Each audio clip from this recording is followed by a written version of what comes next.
안녕하세요. 저는 2020년 상반기 사내 암호 교육을 맡은 암호기술연구소 하문지입니다.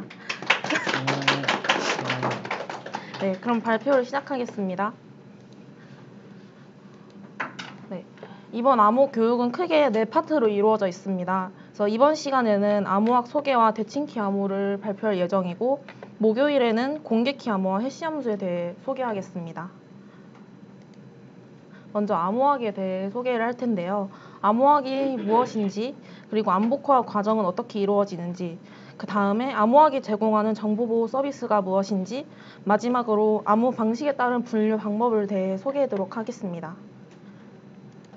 먼저 암호학이란 그리스어로 비밀이란 뜻이 크립토스와 학문이란 뜻이 로고스의 합성어입니다. 그래서 여러 가지 형태의 암호화 및 복호화 방법을 만드는 암호, 그리고 그것을 해석하고 분석하는 암호 해독을 포함합니다. 그래서 현대의 암호학은 정보보호 분야의 전반에 걸쳐서 비밀 통신과 관련된 다양한 문제와 그 문제들의 해결 방법에 대한 분야로 학문의 범위가 넓어지고 있습니다.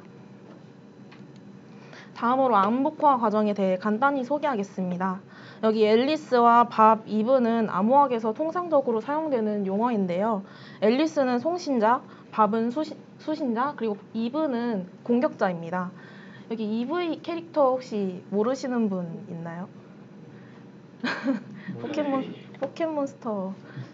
네, 제가 이브가 공격자라는 말로 엿듣는 자, 이베스트로퍼의 약자인데요. 그래서 제가 EV 캐릭터를 넣어봤습니다. 그래서 앨리스는 밥에게 메시지 평문을 전달을 하고자 합니다. 근데 이 평문을 그대로 이 네트워크로 전달을 할 경우 이 메시지는 공격자에게 노출이 됩니다. 그래서 이를 방지하기 위해서 앨리스는 자신의 암호화 키를 이용해 암호화 알고리즘으로 평문을 암호화하여 밥에게 전달을 합니다.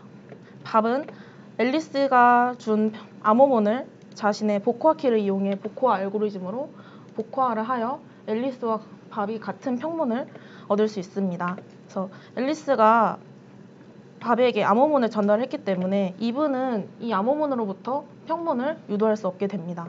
이것이 암호 복호화 과정의 전반적인 흐름입니다. 다음으로 암호학이 제공하는 정보보호 서비스에 대해 소개하겠습니다. 그래서 암호학은 크게 기밀성, 무결성, 인증, 부인 방지 서비스를 제공을 하는데 각각이 어떤 것인지 소개해드리도록 하겠습니다. 그래서 첫 번째로 기밀성이란 인가된 사람, 기관에게만 공개되고 허가된 시간이나 허가된 방법에 의해서만 처리되는 자료 및 정보의 특성입니다. 그래서 이 데이터의 정보의 노출 없이 안전하게 전송하고 보관하기 위한 용도인데요. 그래서 이 데이터를 암호화함으로써 수동적인 공격으로부터 보호할 수 있습니다. 이때 수동적인 공격이란 공격자가 어떤 데이터를 위변조하는 것이 아니라 단지 관찰하는 공격자를 의미를 합니다. 그래서 이 기밀성을 보장하기 위해서는 대칭키 암호와 공개키 암호를 사용을 합니다. 다음으로는 무결성입니다. 무결성은 비인가된 자에 의한 정보의 변경, 삭제, 생성 등으로부터 정보를 보호하여 정보의 정확성, 완전성이 보장되어야 한다는 원칙입니다. 즉 정확하고 완전한 상태의 자료나 정보의 특성을 의미를 하고 정확하고 완전한 상태로 보존을 하는 것입니다. 그래서 앨리스가 밥에게 메시지를 전달할 때 밥은 자신이 받은 메시지가 변하지 않았다라는 사실을 무결성을 통해 보증할 수 있습니다. 그래서 이 무결성은 해시 함수로부터 제공할 수 있는데요. 네. 다음으로는 이제 인증 서비스에 대해 소개를 하겠습니다. 인증 서비스란 수신된 메시지가 허용된 송신자로부터 전달된 것인가를 확인하고 송수신자가 상대방의 신원을 확인하는 과정입니다. 예를 들어 앨리스가 밥에게 메시지를 전달했을 때 밥이 이 메시지가 정말 앨리스가 보낸 것인지를 보증을 하기 위해 인증 서비스를 제공을 해야 합니다. 그래서 사용자 인증이란 정보의 생성, 전송, 처리 등의 행위에 관하여 사용자가 바로 그 사용자임을 보증을 하는 것이고 메시지 인증은 메시지를 생성한 사용자가 누구인지를 확인을 할 수 있는 것입니다. 그래서 메시지 인증은 출처 인증이라고도 합니다. 네, 다음으로는 부인 방지 서비스에 대해 설명드리겠습니다. 그래서 부인 방지 서비스란 메시지의 송수신 후 송신 또는 수신 사실의 부인을 방지하는 것입니다. 앨리스가 밥에게 메시지를 보냈을 때 앨리스는 자신이 메시지를 보냈다는 사실을 부인할 수 없도록 하는 서비스입니다. 그래서 이 서비스는 전자서명을 통해서 제공을 할 수 있게 됩니다. 네. 다음으로는 암호학에서 가장 중요한 설계 원칙인 컬커프의 원리인데요. 이 컬커프의 원리란 키를 제외한 시스템의 모든 내용이 알려지더라도 암호 체계가 안전해야 된다는 것입니다. 오해하실 수 있는데 알고리즘이 비밀이어야 한다는 아닙니다. 알고리즘은 통신상에서 사용될 때 어떤 알고리즘이 쓰여지는지는 알려줘도 되지만 여기서 중요한 것은 키가 비밀이어야 한다는 것입니다. 그래서 암호의 안전성은 알고리즘이 아니라 키의 비밀성에만 의존해야 한다는 것입니다. 그래서 쉽게 그림을 통해 설명을 드리자면 이 회색 박스가 알고리즘인데요. 이 알고리즘에 키를 입력을 했을 때 이와 같이 새로운 회로가 그려지는 것입니다. 그래서 이 알고리즘은 결국 키에 따라 이 회로가 변경이 되기 때문에 이 알고리즘이 알려지더라도 키를 모른다면 이 회로를 알 수 없습니다. 그래서 이 컬커프의 원리는 가장 중요하게 가장 중요한 설계 원칙입니다. 그래서 오해하지 않으셨으면 좋겠습니다. 키만 비밀이어야 한다는 원칙입니다. 그래서 암호 방식은 크게 키에 따라 분류를 할 수 있는데요. 암호화 키와 복호화 키와 같은 경우를 대칭키 암호라고 합니다. 그래서 대표적인 대칭키 암호 알고리즘으로는 시드, 아리아, 리아, AS가 있습니다. 그래서 또 암호화 키와 복호화 키가 다른 경우의 암호를 공개키 암호라고 하고요. 이는 RSA와 ECC가 대표적인 공개키 암호 알고리즘입니다. 이 공개키 암호는 목요일에 소개해 드리도록 하겠습니다. 네, 다음으로는 대칭키 암호에 대해 소개하겠습니다. 그래서 대칭키 암호가 무엇인지 특징에 대해 소개하고 블록 암호와 블록 암호 운영 모드에 대해 소개하겠습니다. 그래서 이 파트에는 퀴즈가 있기 때문에 조금 집중해서 봐주셨으면 좋겠습니다. 퀴즈를 맞춘다면 뭘 드릴까요? 네, 여튼 많은 참여 부탁드립니다.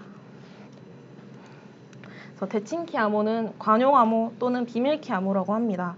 그래서 암호와 복호와 키가 같은 암호인데요. 그래서 알고리즘 속도가 공개 키에 비해 효율적이기 때문에 많은 데이터를 안복호할 수 있습니다. 그래서 정보보안 당사자 간에 동일한 키를 공유해야 하기 때문에 키 관리가 어렵다는 단점이 있습니다.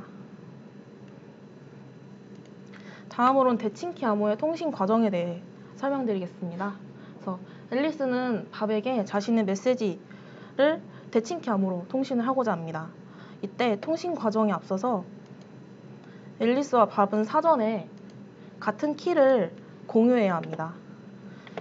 그 후 앨리스는 자신의 메시지를 밥과 공유한 키를 이용해 암호 알고리즘으로 암호화를 하고 그 암호문을 밥에게 전송을 합니다. 그래서 밥은 앨리스와 공유한 키를 이용해 암호문을 복호하여 앨리스와 동일한 메시지를 주고받을 수 있습니다. 이것이 대칭키 암호의 통신 과정입니다.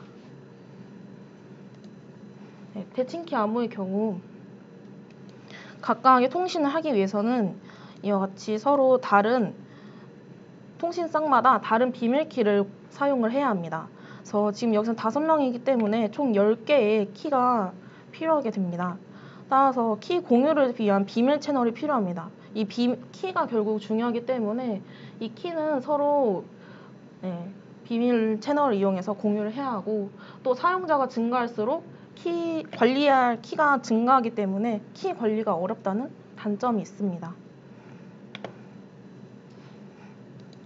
네, 다음으로는 블록 암호에 대해 소개하겠습니다. 그래서 블록 암호는 평문을 블록 단위로 암호하는 대칭키 암호 시스템입니다. 그림과 같이 블록 단위의 평문을 키와 입력을 하여 블록 단위 암호문을 생성하는 암호를 블록 암호라고 합니다. 그래서 이 블록 암호는 컴퓨전과 디퓨전에 기반을 둔 암호인데요. 컴퓨전이란 평문의 1비트 변화가 암호문에 어떤 변화를 초래할지 예측할 수 없는 성질입니다. 예를 들어서 두 개의 평문이 딱 1비트만 다를 때 암호문에는 1비트만 다르면 어떤 유출을 할 수 있겠죠. 그래서 그런 일을 방지하고자 컴퓨터를 사용하여 해결할 수 있습니다. 또 이제 디퓨전이란 평문을 구성하는 각 비트들의 정보가 암호문의 여러 비트에 분산되는 성질을 의미합니다. 그래서 이 평문의 하나의 비트가 암호문의 여러 비트에 분산될 수 있게끔 하는 것이 디퓨전입니다. 그래서 블록 암호는 크게 페이스탈 구조, SPN 구조, ARX 구조로 이루어져 있습니다. 그래서 페이스탈의 대표적인 암호로는 데스, 시드가 있고 SPN 구조의 대표적인 알고리즘으로는 AS, 아리아, ARX는 리아가 있습니다. 네, 이 표는 보안 강도별로 사용 가능한 암호 알고리즘을 정리한 표인데요. 여기서 보안 강도 또는 비도라는 용어는 암호 알고리즘이나 시스템이 암호키 또는 해시 함수의 취약성을 찾아내는 데 소요되는 작업량을 수치화한 것입니다. 그래서 이 보안 강도 또는 비도라는 용어를 많이 사용을 하실 텐데, 예를 들어 112비트의 보안 강도를 제공한다 라는 말은 이에 112승번의 계산을 해야 암호키 또는 암호 알고리즘의 취약성을 찾아낼 수 있다는 것을 의미를 합니다. 그래서 현재 제공해야 하는 보안 강도는 112비트이며 2030년 이후에는 128비트 이상의 보안 강도를 제공을 해야 합니다. 여기서 빨간색 보이나? 보이세요? 빨간색으로 표시된 부분은 엔세이퍼랑 NS크립트에서 제공하는 알고리즘을 표기를 한 건데, 엔세이퍼에서는 AS와 시드, 아리아를 제공을 하며 NS크립트에서는 추가로 리아를 제공을 합니다. 네, 그래서 개발자분들은 이 점을 유의하시면 될 것 같습니다. 네, 퀴즈 시간입니다. 어이구, 정답이 나와버렸네요. 잉? 안 되는데. 이건 해설이니까 정답은 안 나오긴 한데. 큰일이다. 다 알겠죠? 정답이 뭘까요? 대칭키 암호에서 제3자에게 비밀이 아니어도 되는 것은 1번입니다. 이게 제가 4대3 비율을 늘리다 보니까 하얀색 박스가 위로 올라갔나 봐요. 큰일이네. 헤이. 네, 대칭키 암호에서 제3자에게 비밀이 아니어도 되는 것은 암호 알고리즘입니다. 뒤에도 이러겠네? 아유. 어쩔 수 없다. 네, 다음으로는 블록 암호의 운영 모드에 대해 설명드리겠습니다. 그래서 운영 모드를 사용하는 이유는 블록보다 긴 평문을 암호화하기 위해서 블록 암호 알고리즘을 반복해서 사용하는 방법인데요. 그래서 크게 ECB 모드, CBC, CFB, OFB, CTR 모드가 있습니다. 그래서 첫 번째로 ECB 모드 먼저 설명을 드릴 텐데요. ECB 모드는 간단하죠. 평문을 블록 단위로 나누어서 암호화하는 방법입니다. 그래서 복호화의 경우도 암호문을 블록 단위로 나누어 복호화하는 방법입니다. 이게 이제 ECB 모드인데요. 하지만 ECB 모드의 사용을 정말 권장하지는 않습니다. 왜냐하면 ECB 모드의 경우 모든 블록이 같은 암호화 키를 사용하기 때문에 보안에 취약합니다. 이게 어떤 말이냐 하면 메시지를 여러 부분으로 나누었을 때 두 블록이 같은 값을 가진다면 암호화한 결과도 같게 됩니다. 이 그림을 ECB 모드로 암호화할 경우 이 하얀색 부분을 이제 블록 단위로 나누었을 때 똑같은 결과가 나오게 되겠죠. 이런 식으로 원본 그림의 어떤 패턴을 ECB 모드에서는 알 수 있게 됩니다. 따라서 ECB 모드의 사용을 권장하지 않습니다. 너무 빨리 하는데? 천천히, 좀 빠른가요? 괜찮나요? 점심시간 중요하니까 빨리 할게요. 그래서 이제 CBC 모드를 설명을 드릴 텐데요. 네, CBC 모드 같은 경우 똑같이 평문을 블록 단위로 나눕니다.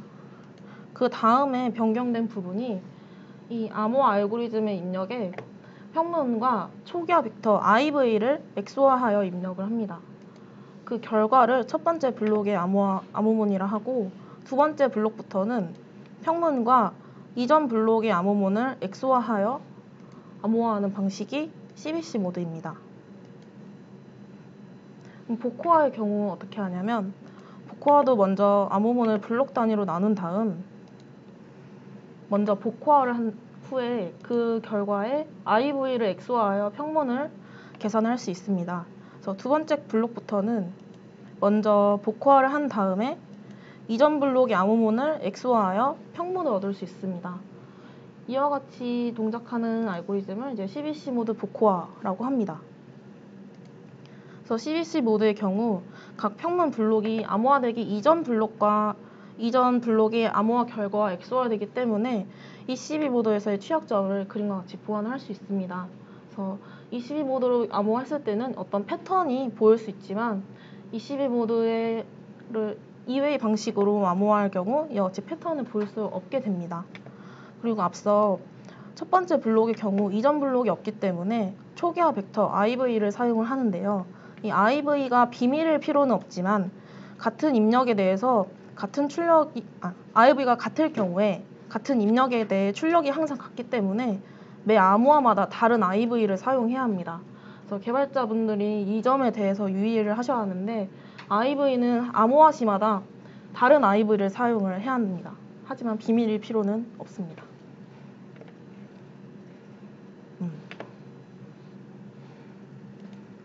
네, 다음으로는 패딩 방식에 대해 소개해 드릴 텐데 패딩이란 완전하지 않은 마지막 블록 끝에 규칙적인 일련의 비트를 추가하여 완전한 블록을 만드는 것을 의미를 합니다.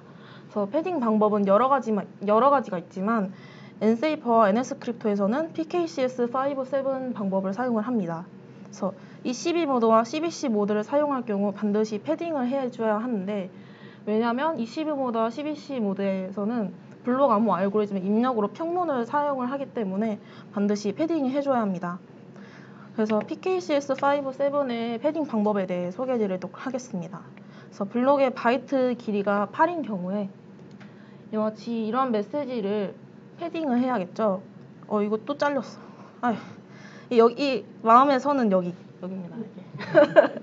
그래서 이제 마지막 블록이 C1, 4430 이렇게 3바이트가 남았을 때 블록의 길이가 8이므로 5바이트를 패딩을 해주어야 합니다. 그래서 PKCS5, 7 같은 경우 패딩해줘야 하는 블록의 길이만큼을 붙여서 이렇게 패딩을 합니다. 그래서 엔세이퍼와 NS크립트의 경우 이와 같이 패딩을 지원을 하고 있습니다. 참고해 주시면 좋겠습니다. 이게 늘어나가지고. 예. 다음으로는 CFB 모드인데요. CFB 모드 같은 경우 앞서 CBC 모드와 다르게 블록 암호의 입력으로 IV를 암호합니다. 그 결과에 평문을 XO하여 첫 번째 블록 암호문을 계산을 할 수 있습니다. 그 후 두 번째 블록부터는 이전 블록의 암호문을 새로 입력을 하여 암호화를 하고 그 결과에 평문을 XO하여 암호문을 얻어내는 방식입니다. 그래서 이제 사이퍼 피드백 모드, 그래서 이제 CFB 모드인데요. 이런 식으로 계산을 할 수 있습니다. 그럼 복호화의 경우 어떻게 하냐? 복호화도 마찬가지로 IV를 복호하는 것이 아니라 똑같이 암호화를 합니다. 그 후 암호화 결과에 암호문을 XO하여 평문을 얻어낼 수 있습니다. 두 번째 블록부터는 이전 블록의 암호문을 암호화한 결과에 암호문을 XO하여 평문을 얻어내는 방식을 CFB 모드 복호화라고 합니다. 그래서 CFB 모드의 특징은 복호화에서도 블록 암호의 디크립션이 아니라 인크립션을 사용을 한다는 점이고 또 CFB 모드 같은 경우에는 패딩을 따로 사용하지 않습니다. 왜냐하면 마지막 블록에서 평문의 길이가 3바이트라고 했을 때 이 암호화한 결과의 3바이트만 평문과 XO하여 이 암호문을 계산을 할 수 있습니다. 그래서 이 P3가 블록의 길이만큼이 아니더라도 굳이 패딩을 할 필요는 없게 됩니다. 그래서 암호문의 길이와 복호문의 길이가 같다라는 특징이 있습니다. 다음으로는 OFB 모드인데요. 그래서 OFB 모드는 CFB 모드와 동일하게 첫 번째 블록에서는 IV를 암호화한 결과에 평문을 XO하여 암호문을 얻습니다. 두 번째 블록부터는 다른 점이 다음 블록의 암호문의 입력으로 IV를 암호화한 결과를 입력을 합니다. CFB 모드 같은 경우에는 이전 블록의 암호문을 입력을 했다면 이제 OFB 모드 같은 경우에는 IV를 암호화한 결과를 입력으로 하여 암호화하는 방식입니다.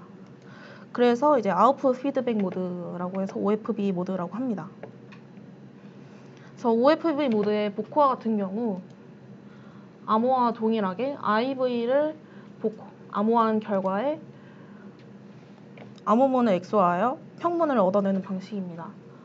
이후 두 번째 블록부터도 동일하게 IV의 암호화한 결과를 입력으로 하여 그 결과의 암호문을 XOR하여 평문을 얻어내는 방식입니다. 또 OFB 모드 같은 경우에는 암호화와 복호화 모드의 구조가 동일한 것을 알 수 있습니다. 또 CFB 모드와 동일하게 메시지에 패딩을 하지 않아도 된다는 특징이 있습니다. 너무 빠른가요? 네, 마지막으로는 이제 CTR 모드인데요. 이 CTR 모드의 경우 또 IV와 특징이 동일한 카운터를 사용을 합니다. 이 카운터도 비밀일 필요는 없지만 매 암호화 시마다 다른 카운터를 사용해야 합니다. 그래서 이 카운터 모드의 암호화 같은 경우 카운터를 암호화한 결과에 평문을 XOR하여 암호문을 얻어내는 방식을 취하고 있습니다. 그래서 복호화의 경우 또 마찬가지로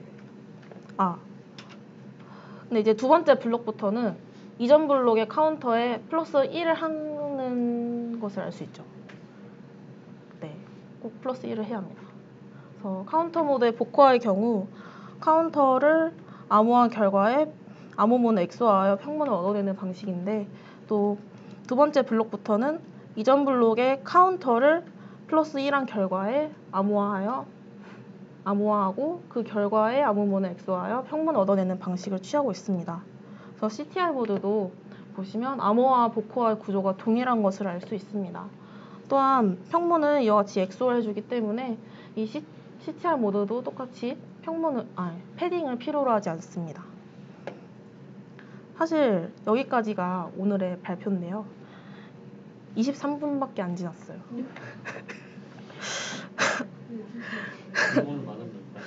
그래서 이제 다음이 바로 퀴즈 시간인데 정답이 나와버렸어요.